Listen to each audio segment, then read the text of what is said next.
Jikalau kita tidak mendapatkan shalom yang Allah maksudkan itu, repotlah hidup kita. Kita boleh punya banyak hal, tapi kita hilang keseimbangan. Tidak ada balance dalam kehidupan. Tidak utuh.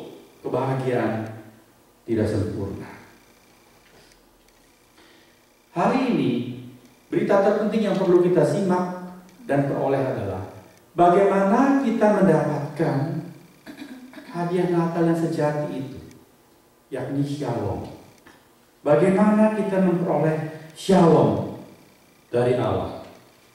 Mari kita baca ulang Lukas pasal 2 ayat ke-14.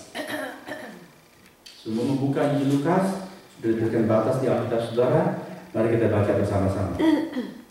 Kemuliaan bagi Allah di tempat yang maha tinggi, dan damai sejahtera di bumi di antara manusia yang berkenan kepadanya. Kalau saudara menggali ayat ini, siapa yang mendapatkan damai sejahtera yang Allah maksudkan itu? Yang berkenan. Iya, tepat sekali. Yang berkenan kepada Allah. Jadi kalau kita bertanya, karena kita mengerti, wah shalom itu begitu penting. Kalau tidak ada shalom, hidupku nggak ada keseimbangan, nggak utuh jadinya. Kebahagiaanku akan pincang dan akhirnya nggak bahagia ujung-ujungnya. Aku butuh shalom. Bagaimana supaya aku beroleh shalom? Tuhan memberitahukan dengan jelas, yaitu jadilah orang yang berkenan kepada Allah. Di dalam kitab Nabi Yesaya pasal yang tadi kita baca, pasal 57, ayat yang terakhir, ayat 21, jelas dikatakan di sana, tidak ada shalom, tidak ada damai untuk orang fasik, untuk orang jahat, untuk orang yang tidak berkenan kepada Allah. Tidak ada shalom. Itu klop. Jadi shalom hanya untuk orang yang berkenan kepada Allah. Nah sekarang, jadi intinya adalah bagaimana itu orang yang berkenan kepada Allah. Bagaimana kita tahu bahwa kita berkenan kepada Allah atau tidak? Saudara-saudara, banyak faktor mengenai orang yang diperkenan Allah. Tetapi saya mau mengambil untuk ringkasnya pada sore hari ini satu bentuk praktis. Mari kita simak Yesaya 57 ayat 15 yang tadi sudah menjadi ayat emas kita. Bagian B dari ayat tersebut, saudara perhatikan firman Allah. Di sini diberitahukan mengenai inti bagaimana orang mendapatkan shalom. Allah berfirman, aku bersemayam di tempat tinggi dan di tempat kudus. Itu yang dinyanyikan oleh pujian malaikat tadi, bukan? Kemuliaan bagi Allah di tempat yang maha tinggi. Tetapi Allah yang bersemayam di tempat yang tinggi dan di tempat kudus itu, berikutnya dibaca, juga bersama-sama orang yang remuk dan rendah hati, untuk menghidupkan semangat orang-orang yang rendah hati dan untuk menghidupkan hati orang-orang yang remuk. Saya mau menguraikan bagaimana kita beroleh perkenan Allah dalam bentuk yang praktis. Saudara, kalau seorang pembesar mau datang ke rumah saudara, mau tinggal bermalam di rumah saudara, apakah saudara bisa mengartikan, wah berarti dia berkenan kepadaku? Boleh begitu? Ya. Jadi saya mengajak kita mengerti begini. Diperkenan, salah satu wujud praktisnya adalah pihak yang memperkenan itu sampai mau dekat dengan kita, suka tinggal bersama kita, itu berarti dia berkenan kepada kita. Betul? Kalau dia tingkatan yang lebih tinggi, bukan dari tingkatan yang lebih rendah. Kalau seorang gelandangan mau tinggal di rumah kita, kita tidak bisa ukur itu sebagai ukuran perkenanan. Betul? Sebab dia membutuhkan tempat tinggal. Kita yang memperkenan dia tinggal di tempat kita. Tetapi kalau seorang pembesar, katakan seorang pejabat, seorang presiden, di rumah siapa dia mau tinggal? Tentu di rumah yang dia perkenan, yang dia suka, yang dia setujui. Betul? Bagaimana saudara menjadi orang yang berkenan kepada Allah? Ukurannya adalah jika Allah mau tinggal di dalam hati kita. Dia tidak tinggal dalam hati sembarang orang. Dia mau tinggal di tempat yang tertentu dengan kondisi yang khusus. Firman-Nya memberitahukan, dia bersemayam di tempat maha tinggi, itu sorga yang mulia. Tapi dia mau tinggal dengan siapa? Saudara perhatikan, bukan di rumah orang kaya, bukan di rumah orang yang merasa diri suci. Pada satu hari Tuhan Yesus lewat kota Yeriko. Ada seorang pemungut cukai, orang yang dianggap berdosa, dan memang orang berdosa, dan juga orang yang korup, sebab dia banyak menyelewengkan hukum sampai memeras rakyat dalam pemungutan pajak. Orang itu bernama Sakius. Tapi Sakius itu kemudian begitu rindu untuk melihat Tuhan Yesus. Tapi dia itu pendek, konten. Yang dia lihat cuma bokong-bokong orang yang sedang penuh sesak mengiring Tuhan. Lalu Sakius naik ke atas pohon. Waktu Tuhan Yesus lewat di bawah pohon tersebut, Tuhan berhenti. Sakius kaget luar biasa. Dia berhenti di bawah pohon tempat aku bertengger ini. Lalu Tuhan menengadah dan berkata, Sakius, turunlah. Hari ini juga. Tidak dapat tidak. Aku harus menumpang di rumahmu. Lalu orang-orang ribut. Kok dia mau menumpang di rumah seorang pemungut cukai? Tuhan masuk kota Yeriko, kota yang kaya, tidak cari tempat lain, tapi di rumah Sakius. Memang Sakius orang kaya, tetapi apakah karena itu Tuhan disebut tinggal di rumah Sakius? Bukan. Tapi karena apa? Karena Sakius memenuhi syarat Yesaya 57 ayat 15. Hatinya itu remuk dan rendah hati. Dia sadar bahwa dia berdosa dan dia mencari Tuhan. Dia butuh Tuhan. Daud, seorang raja yang agung, tetapi dia jatuh ke dalam dosa yang sangat mesum sekali. Saudara tahu kisah itu bukan? Ketika masa damai sejahtera, peperangan sudah kurang, Daud nggak perlu memimpin perang sendiri, cukup panglimanya yang pergi. Daud menganggur, lalu dia jatuh ke dalam dosa.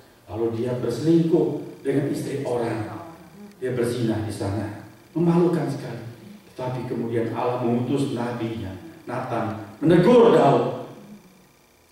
Daud, seorang raja, ditegur oleh Nathan.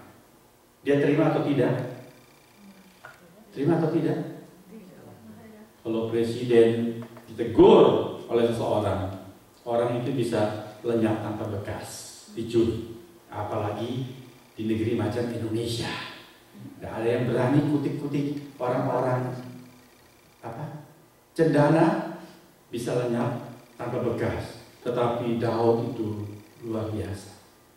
Oleh sebab itu tidak salah kalau dikatakan Daud adalah orang yang berkenan di hati Allah.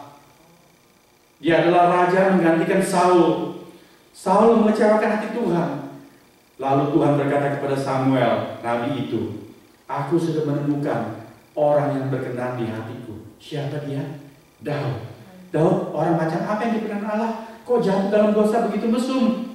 Allah tetap berkenan pada Daud. Mengapa saudara-saudara? Karena Daud memenuhi kriteria Allah untuk orang yang dia berkenan, yaitu hatinya hancur, jiwanya remuk, dan dia rendah hati. Ketika dia ditegur oleh Nathan memberikan perumpamaan pada waktu itu. Nathan berkata, ada orang kaya raya, ternaknya berlimpah-limpah. Di sebelahnya ada orang miskin, punya cuma satu domba. Satu hari si kaya kedatangan sahabat, kedatangan tamu. Dia mau menjamu tamunya. Dia punya banyak ternak, tapi dia ambil domba tetangganya yang miskin, yang cuma semata wayang itu. Daud ketika dengar cerita itu, dia marah sekali sebagai seorang raja yang adil. Luar biasa jahatnya orang itu. Mesti dijatuhi hukuman berat dia. Lalu Nathan berkata, orang itu adalah engkau. Engkau kurang apa yang Allah berikan kepadamu? Berlimpah-limpah. Tetapi mengapa engkau mengambil istri Uria yang cuma satu-satunya milik dia, bukan? Ketika Daud dituding seperti itu, saudara perhatikan bagaimana reaksinya. Bukan dia menuding balik kepada Nathan dan memanggil ajudan-ajudan untuk menggantung saja nabi yang kurang ajar ini. Tidak. Daud langsung mengoyakkan jubahnya dan dia menerima teguran itu. Hancur hatinya. Sangat rendah dia di hadapan Allah. Dia menerima teguran itu. Dia mengaku dosa. Dalam Mazmur pengakuan dosa yang ditulis Mazmur 51, dengarlah apa kata Daud. Daud berkata, terhadap engkau sajalah aku telah berdosa dan melakukan apa yang kau anggap jahat. Bersihkanlah aku daripada dosaku, basuhlah aku, maka aku menjadi lebih putih dari salju. Jadikanlah hatiku tahir, ya Allah, perbaharulah batinku dengan roh yang teguh. Ayat 18 dan 19 penting sekali. Engkau tidak berkenan kepada korban sembelihan. Sekiranya aku persembahkan korban bakaran, engkau tidak menyukainya. Ayat 19 penting sekali. Korban sembelihan kepada Allah ialah jiwa yang hancur, hati yang patah dan remuk. Tidak akan kau pandang hina, ya Allah. Mengapa Daud di dalam pengetahuan Allah yang Maha Tahu merekomendasi Daud sebagai orang yang berkenan di hati Allah? Mengapa, saudara? Karena Daud dia orang yang rendah hati. Bila Allah menegur dosanya, dia menerima teguran itu. Lalu dengan hancur hati dia datang ke hadapan hadirat Allah. Yang dia persembahkan adalah hati yang remuk, jiwa yang hancur, bukan emas perak, bukan korban-korban sembelihan, tapi hati yang hancur itu yang Allah berkenan. Di dalam hati yang seperti itulah Allah mau tinggal. Di dalam orang yang memiliki hati hancur seperti itulah Allah berkenan kepada orang tersebut. Bagaimana kita manusia pada hari ini, saudara-saudara? Saya dan saudara, orang-orang Kristen, warga Kristus Community, anggota gereja-gereja di mana-mana. Bagaimanakah orang-orang Kristen pada hari ini? Marilah kita melihat dengan jelas bahwa itu banyaknya orang-orang Kristen yang gampang tersinggung. Kalau pendeta berkhotbah, dia merasa, kok kena aku ini? Dia berkata, wah ini pendeta kok nyindir-nyindir saya nih khotbahnya. Mengapa tidak kita hancur hati jika kita tertegur, saudara-saudara? Tidak merasa disindir. Ketika Nathan datang kepada Daud bercerita seperti itu, dan ketika Nathan berkata, orang itu yang jahat adalah engkau, Daud tidak berkata, loh kok nyindir-nyindir aku ini? Saudara lihat, apakah kita mau lebih hebat dari Daud di hadapan Allah? Jika hati kita tidak hancur di hadapan Allah, saudara-saudara, 1000 kali kita rayakan Natal, 1000 kali itu akan menjadi percuma adanya. Sebab kita tidak akan mendapatkan shalom itu. Karena Allah tidak mau tinggal dalam hati kita. Sebab dia tidak berkenan kepada kita. Marilah kita menjadi orang-orang dengan hati yang rendah, yang menerima segala firman Allah apa adanya. Yang pertama itu humble. Yang kedua kita beriman kepada setiap firman. Ketiga kita patuh kepada firman. Kalau Tuhan mengatakan apapun harganya, apapun resikonya, kita percaya dan kita patuhi. Bukan malah memberontak terhadap Allah atau terhadap pemberita firman. Kebenaran ini selalu sinkron di seluruh Alkitab. Jikalau kita menginginkan peace itu, shalom, Kebahagiaan